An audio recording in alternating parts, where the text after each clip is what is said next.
Hello，大家好，今日有一個玩具開箱就係爆丸嘅大地巨人。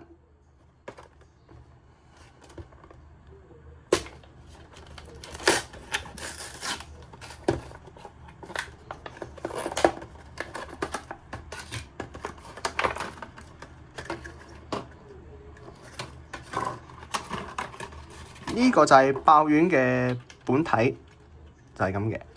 同埋咧，第三代嘅包裝咧，同美版唔同嘅個 booster 嗰個包裝咧，個標誌，日版咧就寫翻第一代同第二代嗰個通用標誌，即係閘門卡見到嘅標誌啦。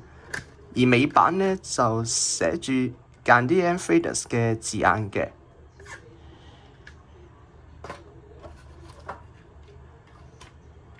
同埋爆丸咧，日版嘅磁石位係有個 MG 嗰個鋼印嘅，同埋基因條碼係4位數字，美版就有10位字母同數字組成嘅。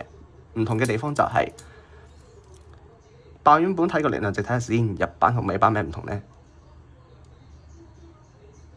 日版咧就560G 嘅，就雖然佢咧個缺點，佢個力量值係比較低渣過美版嘅。其實可以買 Battle Gear 去擴充嘅。咦？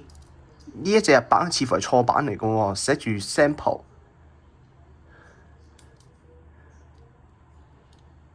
可以其實感覺會好啲，如果唔係4位數字，如果係 sample。跟住到閘門卡啦，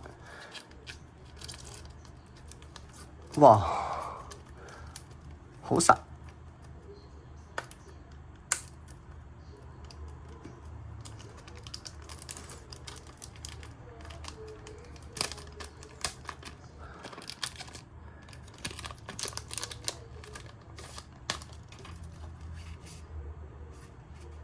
閘門卡咧就係呢度嘅，就係咁樣嘅，同能力卡。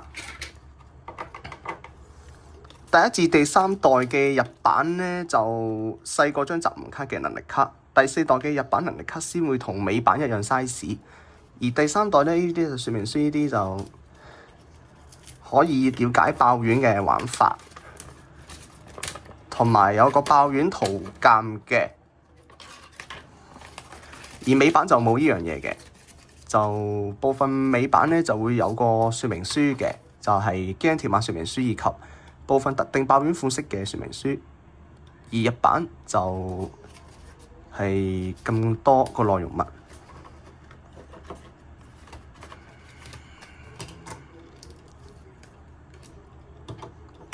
而家示範一個發射爆丸 shoot 失敗咗，爆丸 shoot 又係咁，爆丸 shoot 爆開。就係咁樣嘅。